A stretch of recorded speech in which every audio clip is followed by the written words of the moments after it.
A sluggard buries his head in the dish. He is too lazy to bring it back to his mouth. Noong unang panahon, lalo sa Middle East at maging sa ating bayan, ang pagkain ay salo-salo. Yung parang boodle fight. So nakatumpok lang yung pagkain, sama-sama yung rice nila at saka yung mga ulam. Arabic food yan eh. Arabian food yung ganyang style of eating. So yun daw mga tamad, pag inilubog nila yung kamay nila doon sa tumpok ng kanin, hindi na nila maangat pabalik sa kanilang bibig. Nakakatulugan na ganon. In other words, wala silang natatapos. Ayaw nila mahirapan. A sluggard is wiser in his own eyes than 7 people who answer discreetly. At may isa pa na ugali ang mga tamad, they have very strong opinions. Alam nila. Magaling sila at sila ang tama. Magkakambal yan, yung katamaran at katigasan ng ulo. Ang tamad, yung kayang gawin, pero ayaw gawin dahil ayaw gumawa. O kaya, kayang gawin ng mas magaling, pero hindi ginagalingan para madalian. So kung tayo ay may kapansanan, may sakit, hindi katamaran yun. Ang tamad ay yung kaya, pero ayaw balikatin, ayaw gawin. But laziness had primitive adaptive function. Sa mga dami na nang nanuri niyang fenomeno ng katamaran, kanilang napagtanto na ang katamaran ay may magandang gamit noong unang panahon. In primitive societies, konti pa lang ang tao, mamitas ka lang ng bungang kahoy, kakain ka na, hanggang dumating yung development of hunting, na kung meron kang nahuli, kakainin mo ng maraming mga araw yon, hindi mo kailangan sobrang magtrabaho. In fact, hindi ka dapat sobrang magtrabaho. Kasi noon, pag naubos ang energy mo, hindi ka magsusurvive. May masasalubong kang mga wild animals sa daan, o may mga wild people, kailangan mong lumaban, you should conserve your energy. So, laziness had a primitive adaptive function, and one of that is to conserve energy. For competing for scarce resources, and for fighting or fleeing enemies and predators. Pero nung natapos na ang panahon na yon, primitive times of survival, na ang mahalaga lang sa tao ay kumain, wala nang iba, yung katamaran dapat na-outgrow na. Pero yung mga katamaran ng unang panahon na yon, it's because the creature that extends less energy on a day-to-day basis had a better chance at survival. Napaka-importante yun, yung least effort approach. But the least effort approach in modern times, in developed societies, will be very disadvantageous. Ang kailangan na to conserve energy is not to be tamad, but good planning. Good planning, not laziness, is now the best energy conservation scheme. Kaya sabi sa Proverbs 21:5, which obviously was written when society was already developed, the plans of the diligent lead to profit. So kung gusto mo magtipid ng energy, hindi na katamaran ngayon. Dapat magaling ka magplano. Para walang sayang na oras, walang sayang na investment, walang sayang na pagod. So, nung primitive times, yung katamaran was to achieve more with less effort. So there was a good time for it, but the Bible says for everything there's a season, and a time for every matter under heaven. Hindi ko mo good ng primitive times, good na as civilization developed.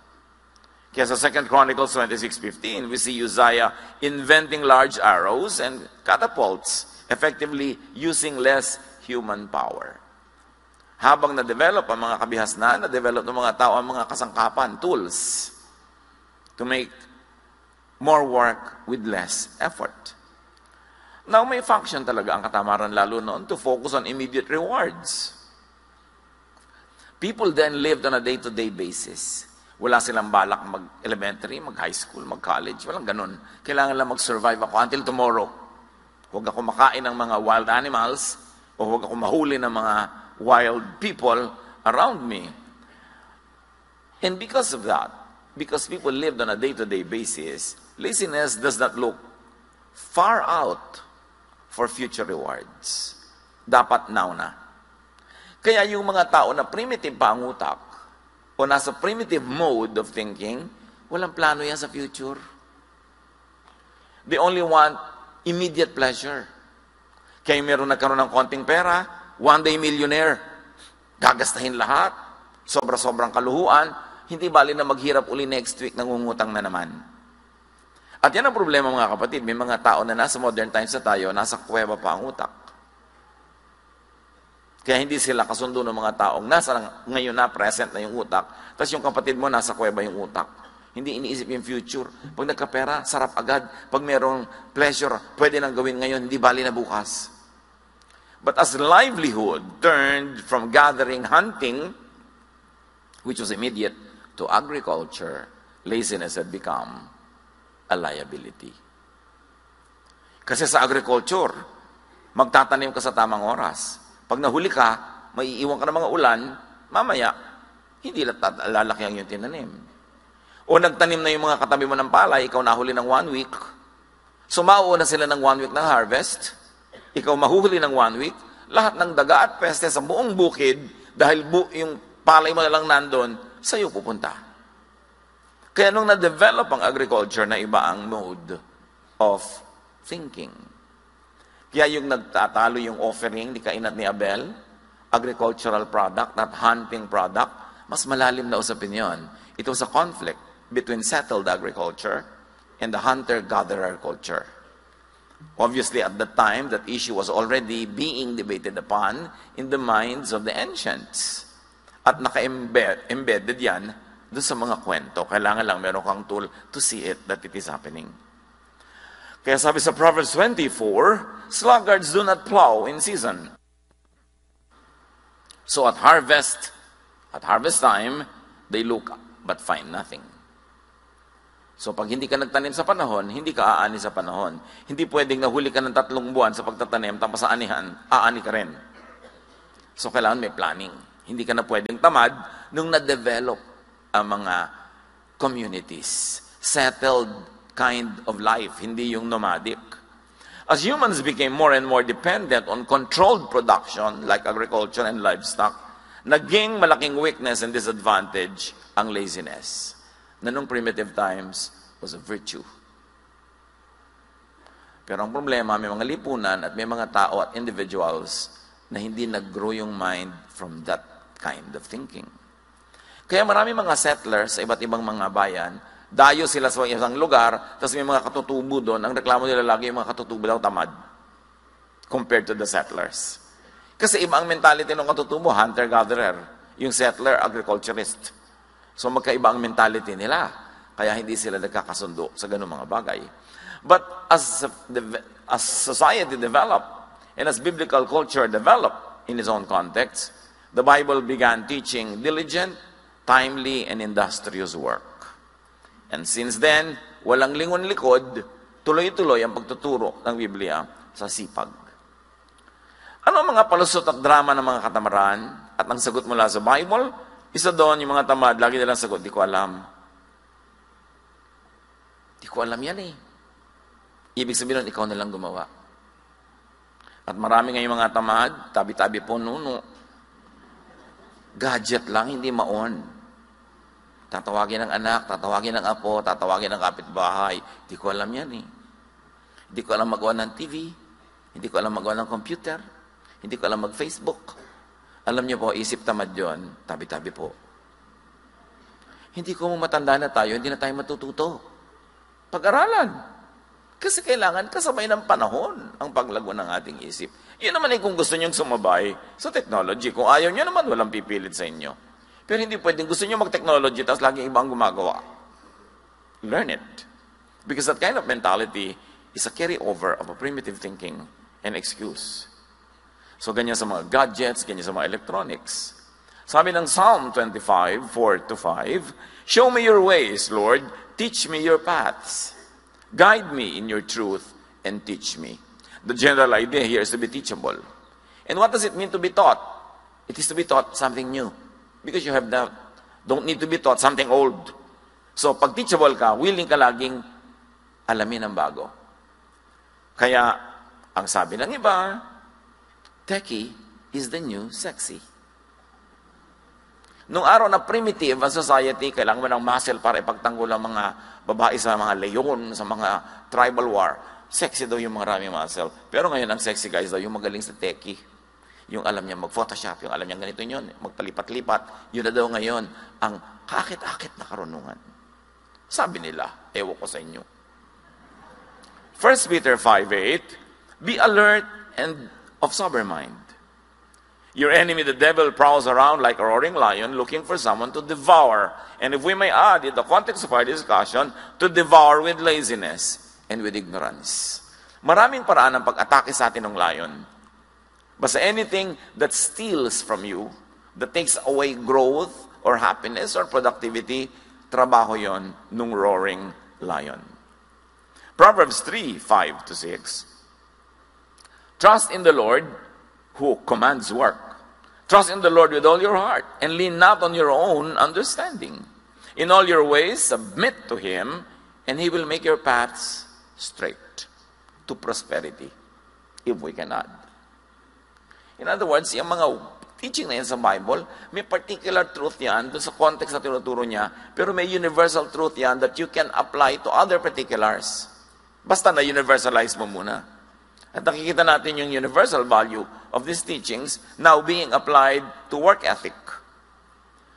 Ano pa mga palusot? Drama ng mga tamad. Baka mag-fail, baka tayo mapahiya, wag na lang. Yung laging takot mapahiya, takot mag-fail, isang uri ng katamaran. And because of that fear, you will be imprisoned and you will be in shackles and you will not be able to be free to do what must be done or to do what you could do. Kaya ang sabi ng Ecclesiastes 11:4, whoever watches the wind will not plant. Whoever looks at the clouds will not reap. Pag lagi ka daw natatakot mag-invest, natatakot kang magtanim, natatakot kang may simulan na project dahil baka hindi matuloy, baka sumama ang panahon, baka hindi mangyari ang gusto mo mangyari. Iyan ang mga kahit kailan ay hindi aani. Dapat willing ka na tumaya. You minimize the risks, you maximize the potential of success, but still, you should take risks. Kasali yun. Some people believe that their talents, their abilities and intelligence, or lack of it, are set at birth. Wala na silang ginagawa para i-develop ang sarili nila kasi iniisip nila lahat ng pwede nilang malaman at lahat ng pwede nilang kakayanan ay nung palang isinilang sila yun na at wala nang papalitan. But you know that the Bible always teaches development and growth. So keep changing. People of God, keep growing your mind. Ang tanging kulungan ng tao ay ang kanyang isip. Pag yung isip mo nang sabi, hindi ko kaya, hindi mo nga makakaya. Pag sinabi mong ayoko, hindi mo na nga magagawa. Pagka ayaw mo, yun ang limitation mo. Romans 12:2, do not conform to the pattern of this world, but be transformed by the renewing of your mind. Then you will be able to test and approve what God's will is. His good, pleasing, and perfect will. So kailangan daw, lagi kang willing to change your mind. As they say, only a fool does not change his mind. Willing ka dapat.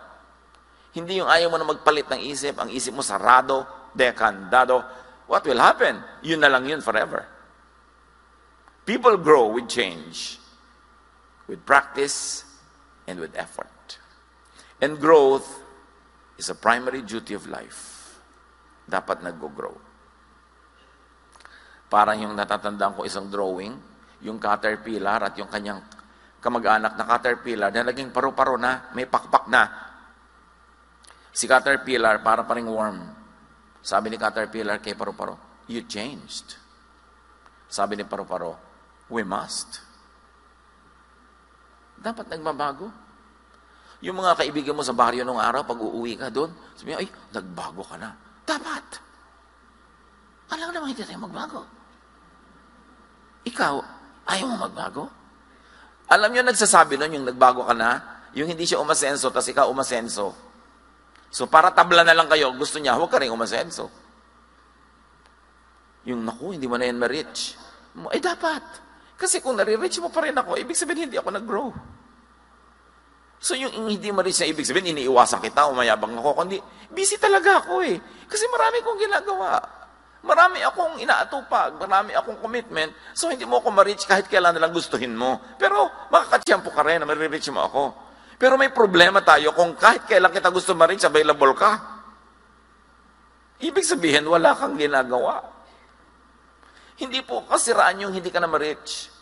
Tiyempo-tiyempo lang yan para mo ma-reach. But an achiever, an active person, a fruitful person, mahirap talaga laging makaladkad yan.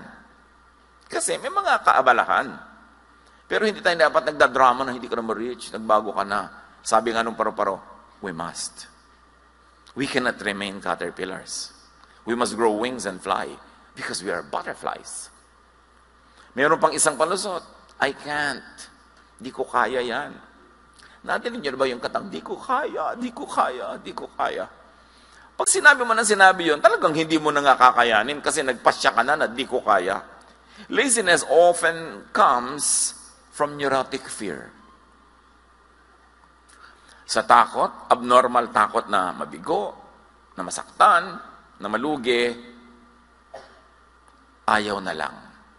Namimili yung between the classical fear na flight or fight. Pagka man natakot ka, anong gagawin mo? Tatakas o lalaban? So maraming tamad, tumatakas na lang kaysa lumaban. But of course, in wise life every day, you must choose if it's better and more beneficial to just fly away rather than fight. Pero sa mga challenges sa buhay, yung mga gusto mo ma-achieve, pagka lagi ka lang tumatakas, wala kang wagi. Matthew 25:25. Sabi noong lazy servant na binigyan ng mga puhunan na hindi niya ipinamuhunan at itinago lang niya sa lupa, I was afraid and went out and hid your gold in the ground. See, here is what belongs to you. Yan yung parable of the talents. Nagbigay yung Diyos ng talent or puhunan sa tatlong iba't ibang tao. Yung pangatlo, wala siyang ginawa, tinago lang niya sa lupa. So sabi nung Panginoon niya na representative ng Diyos, bawiin yung konting nasa kanya. Ang konti na nga na ibinigay, hindi pa pinarami. Bawiin at ibigay dun sa mayaman na. Kung minsan, yung mayaman na yumayaman na, kasi masipag. Hindi naman laging masamang ang mayaman, yumayaman.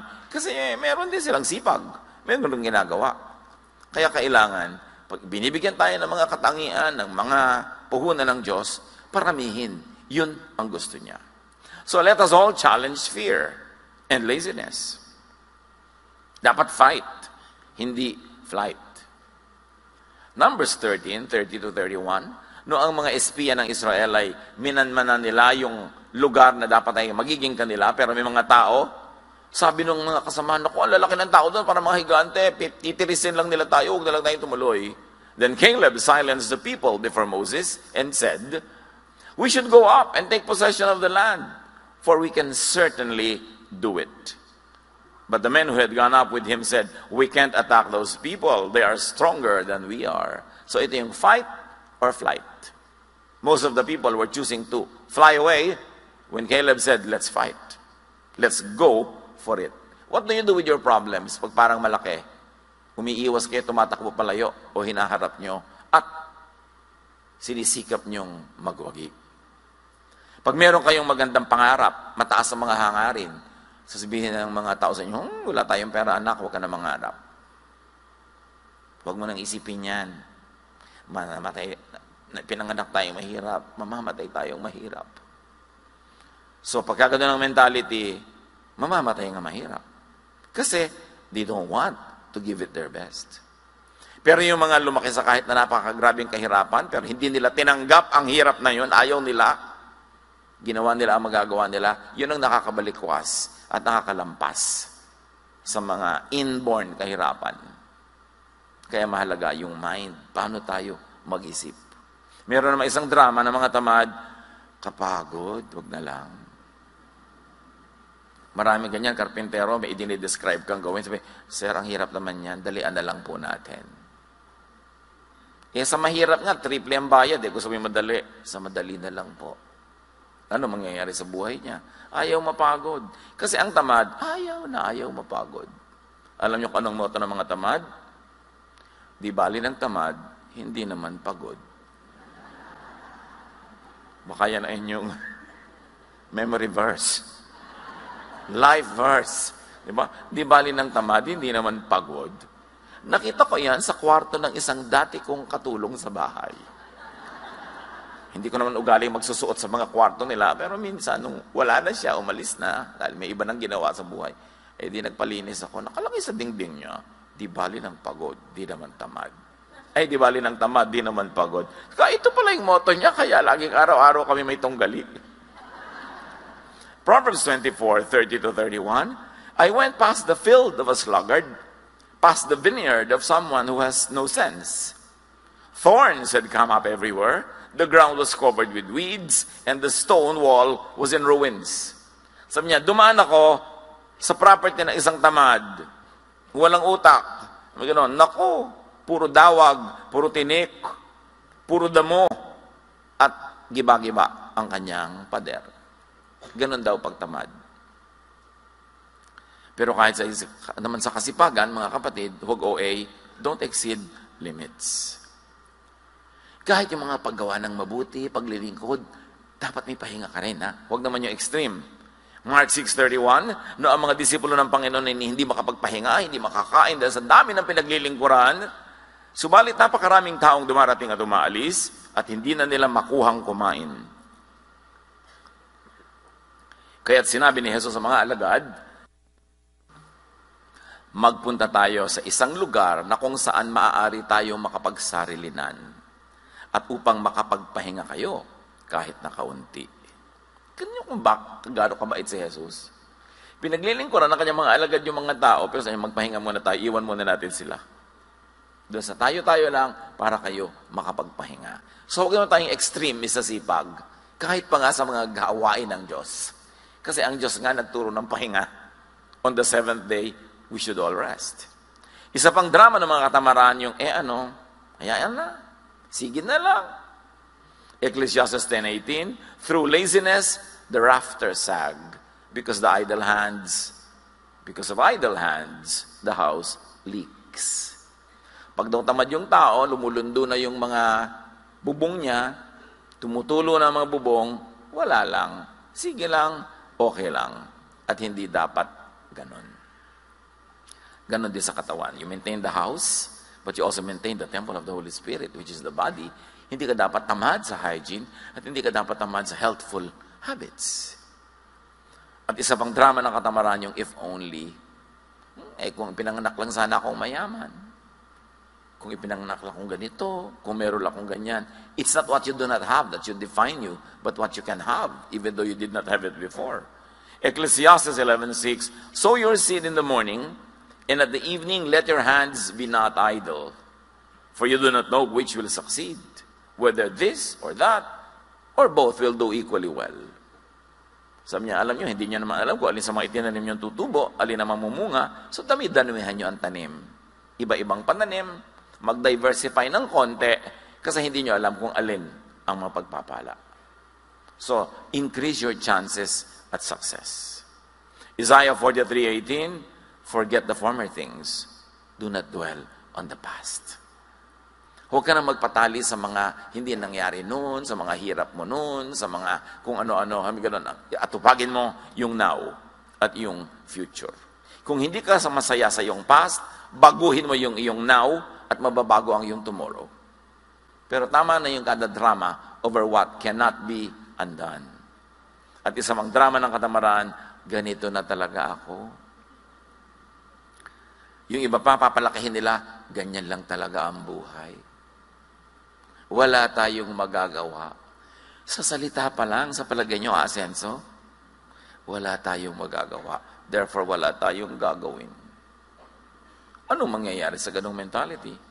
Proverbs 28:19, those who work their land will have abundant food, but those who chase fantasies will have their fill of poverty. Yun daw ang hinahabol ay guni-guni, pangarap lang pero walang plano, kahirapan ang susunod dyan.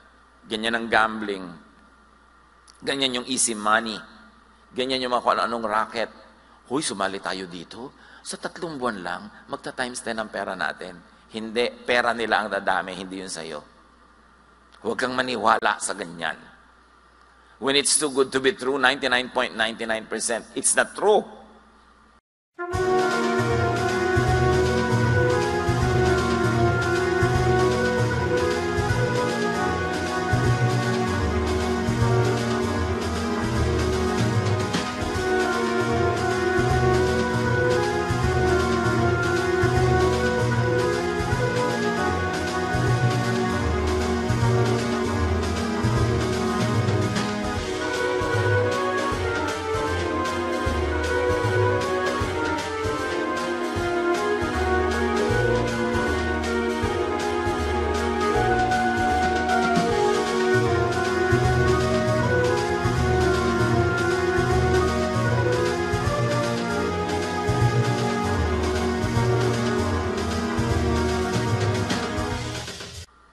Ang lagi nyo itatanong, at lagi ko pinapaulit-ulit sa mga nagiging biktima ng mga kung anong racket. Nag-i-invest, nauubos ang pera, pati gintong ngipin, binabakbak para invest. No? At idadamay siyempre mga kapatid, mga kaibigan. Kaya mamaya sila-silang nag-aaway at nagsisisihan. Ang isipin nyo lang ganito, kung talagang kikita tong scheme na to, pag may nagpupunta sa'yo, nag-aalok, alam mo kung talagang kikita yan, ba't di mo ilok sa mga kamag-anak mo? Bakit sa akin? Bakit? Love mo ba ako? Eh, hindi naman tayo magkakilala, hindi mo ako love. So, bakit mo ako gustong kumita? Ba't hindi yung mga mahal mo sa buhay ang pakitain mo? Ganito lang ang isipin mo. Pag kami nagbibigay sa inyo ng kung ano-ano mga investment, huy, alam mo, kikita ko dito. Eh, ba't di ikaw? So, dinami-rami ng kamag-anak mo ng father side, mother side. Tapos kamag-anak ng asawa mo, mother side, father side. Bakit hindi sila? Ba't sa akin? Yun lagi nyo itatanong para hindi tayo nauuto, mga kapatid. Pag parang napakaganda at kaakit-akit ang inaalok, ang itanong mo lang, love ba niya ako? At kung hindi kanya love, magduda ka. Bakit niya sa'yo ibibigay? So yan daw mga fantasy ang hinahabol, yan ang sumasadsad sa pagdarahop. Kasi hindi plano ang kanilang scheme para makaon sa buhay, kundi pangarap at guni-guni. 2 Thessalonians 3:11-12, we hear that some among you are idle and disruptive. They are not busy. They are busybodies. Such people we command and urge in the Lord Jesus Christ to settle down and earn the food they eat. Ang linaw na itinuturo sa very young church. Kasi marami sa young church, akala nila dahil Jesus is loving, dahil because we love, therefore hindi na ako magtatrabaho, bigyan mo na lang ako. Therefore, may sakit ako, ipagamot mo ako. Therefore, nangangailangan ako, ibigay mo na ibigay. Ang daming abusadong Christian. Kasi akala nila, ganun ang ibig sabihin ng God's love. Kaya marami sa mga churches, pagka medyo may kaya ka, tapos may sister, diba? Mag-isip-isip ka, diba? Kabala ka na niya utangan next week. Yung pa-sweetie-sweetie pie sa'yo, diba? Sister. That's why I always advise people, meron kang sariling kumpanya, gusto mong mag-Bible study doon, kumuha ka nila ng ibang teacher. Huwag ikaw. Unless talagang kinausap ka ng Diyos, dapat ikaw. Kasi mamaya, yung mga empleyado mo na naging sister and brother ka na, abusuhin ka na. So magpadala ka ng ibang teacher doon. Pag pumapasok ka sa office nyo, ang tawag pa nila sa'yo, ma'am, hindi sister. Kasi ang daling umabuso. Sabi ko sa inyo, magtrabaho kayo para kayo kumain. Huwag pa kayo magpaka-sister dyan. At pagka binibigyan kayo, sige, pero huwag nyo obligahin dahil lang sister, brother. Hindi ganun ang turo ng Diyos. Abuso yun ng maraming tao. Isa pang drama ng mga tamad, nakakahiya. Kakambal kasi ng katamaran niyang hiya. Kung bakit nahihiyang magtrabaho, pero hindi nahihiyang manghingi. Nahihiyang magbanat ng pawis, ng buto at magpapawis. Nahihiyang makita na nagtatrabaho ng mga menial job, so to speak. Walang menial job. Pagka pinagtrabahuan mo yung kinita mo, napakarangal nun. Pero yung mga tamad, nahihiya pang marangal ang ginagawa, pero hindi nahihiyang mangingi. Sabi nila, nakakahiya. Proverbs 4:23, above all else, guard your heart, for everything you do flows from it. So guard your heart, guard your mind. Ibig sabihin, pakaisip-isipin mo nga kung anong iniisip mo at piliin mo kung ano ang dapat ikahiya. Hindi dapat ikahiya ang pagsisikap para kumita. Ephesians 5:29, after all, no one ever hated their own body, but they feed and take care their body, just as Christ does the church. So what? We have to take care of our body, we have to feed our body mula sa ating pinagpaguran. Liban na lang tayo sobrang bata, sobrang tanda, o sobrang hina at may sakit. Earn your food, earn your maintenance. Overcome laziness.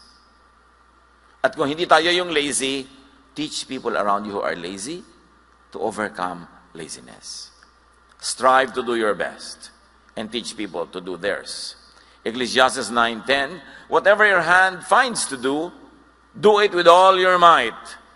For in the realm of the dead, where you are going, there is neither working, nor planning, nor knowledge, nor wisdom. Ganyan ang pananaw ng mga ancient people.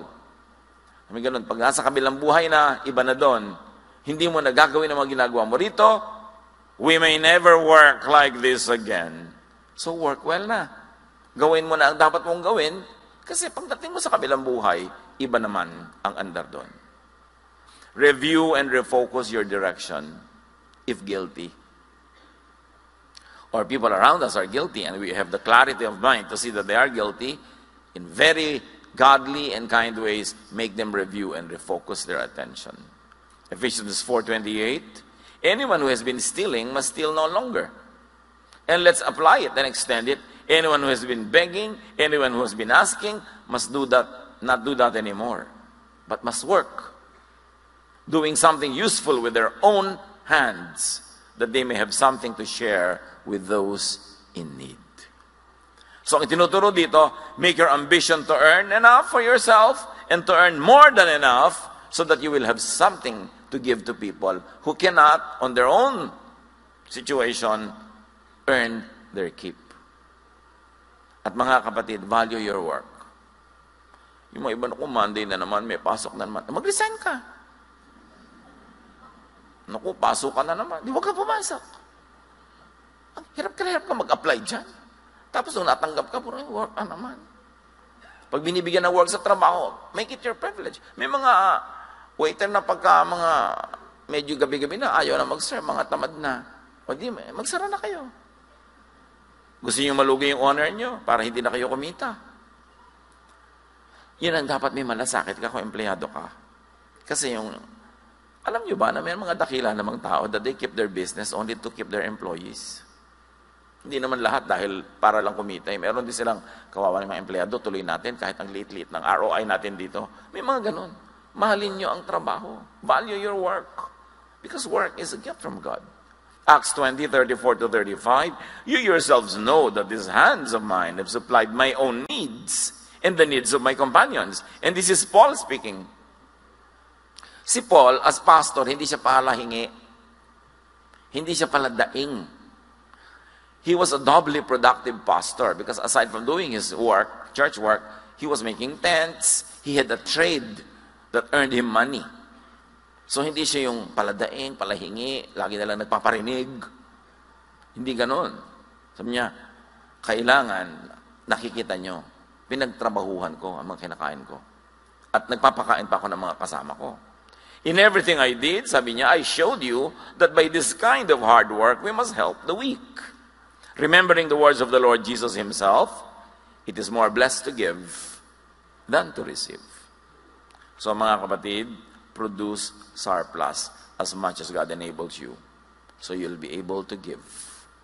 But rest well and rest enough. Kasama ng tunay na trabaho ang pahinga. Kasi pag hindi ka nagpahinga, bukas yung trabaho mo walang kwenta. So dapat nagpapahinga ang tao. Hebrews 4:10, for anyone who enters God's rest also rests from their works, just as God did from His. To be able to work again. Ang matalinong employer gives enough time of rest kasi quality ang trabaho ng kanyang mga workers. If not coming from genuine love, at least you must be wise that a rested worker works better. Overcome laziness and keep track of your improvements and progress. Hebrews 6:12.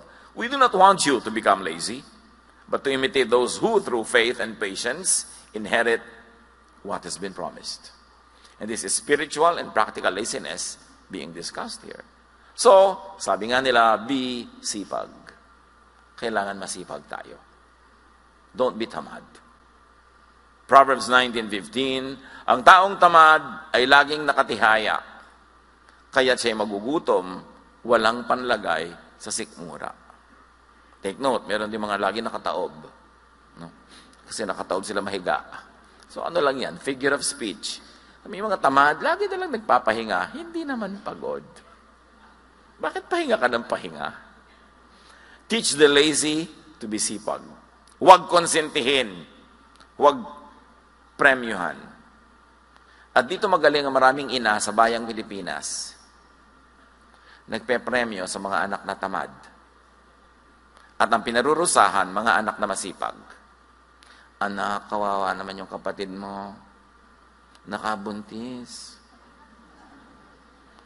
Ipadoktor mo yung nabuntis. Ikaw magbayad sa panganganak at sa gatas at sa pag-aaral anak hanggang mag-college. Kawawa ang kapatid mo. Gusto sabihin, inay, sa akin, hindi kayo naaawa.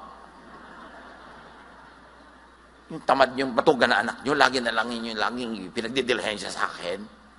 Nakaprenda na ang kaluluwa ko ka. Tutubos yan sa anak nyo, sa preso. Ang gusto pa, magandang motor. Ang cellphone, gusto pa, latest. Wala namang kita. Pero maraming ganun magulang. Laging binabakalan yung matinong anak. Para doon sa mga anak na batugan. No, that is not godly. Proverbs 6:6-8. Go to the ant, you sluggard. Consider its ways and be wise. It has no commander, no overseer or ruler, yet it stores its provisions in summer and gathers its food at harvest. Sabi, sa langgam lang, pwede na kayo matuto eh. Ang sisipag nila. So dapat ganun din ang tao. Higit pa ron. Reward kasipagan, do not reward katamaran. Kaya maraming tamad kasi maraming konsentidor. Subukan yung magutom yan pagka hindi talaga nagtrabaho. Pero lagi natin sinasagip sa mga pagkakalunod nila na sila naman ang tumatalon sa tubig. Lagi nating inililigtas sa mga problemang sila ang gumagawa. Lagi nating inilalayo sa mga pagsisingil sa kanila na mga inutangan nila. At ang ating ipinapahamak, ginagasgas, inaabuso, yung matitinong miyembro ng ating pamilya. That is not godly. 2 Thessalonians 3:10, nang kami ay kasama pa ninyo, itong itinuro namin sa inyo, huwag ninyong pakainin ang sino mga ayaw magtrabaho. Sa Bible galing yan ha. Ba't ninyo isulat sa Manila paper, pentel pen, at ilagay nyo sa inyong dingding? Yung mga anak nyo batugan na, yan ang ulam. Eh, binigay ka bang pamalengke? Wala. Ayan, daliri mo, ipalaman mo sa tinapay, anak. Hindi ka naman nag-entrega, hanap ka pa ng hanap ng ulam. Kasi kinukonsente. Charity is to give to the needy. Pero hindi lang tayo called to be charitable, we're also called to be just. Justice is to give to the deserving.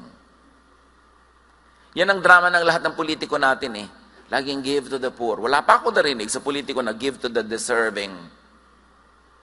Lagi nilang gustong hututin yung tax na binabayad ng middle class na overtax and overwork para ipamigay sa mga hindi nagbabayad ng tax. Although yung iba naman talaga dahil sa hirap, hindi tuloy makabayad. So may mga deserving talagang tulungan. Pero hindi lagi tayong romantic to always give to the needy, forgetting to give to the deserving. Sa mga anak ninyo, mga kamag-anak ninyo, mga empleyado nyo, yung deserving huwag niyong pabayaan. Although meron pa rin tayo siyempre in charities, we give to the needy who cannot on their own power and energy feed themselves. Because they are too young, too old, or too sick.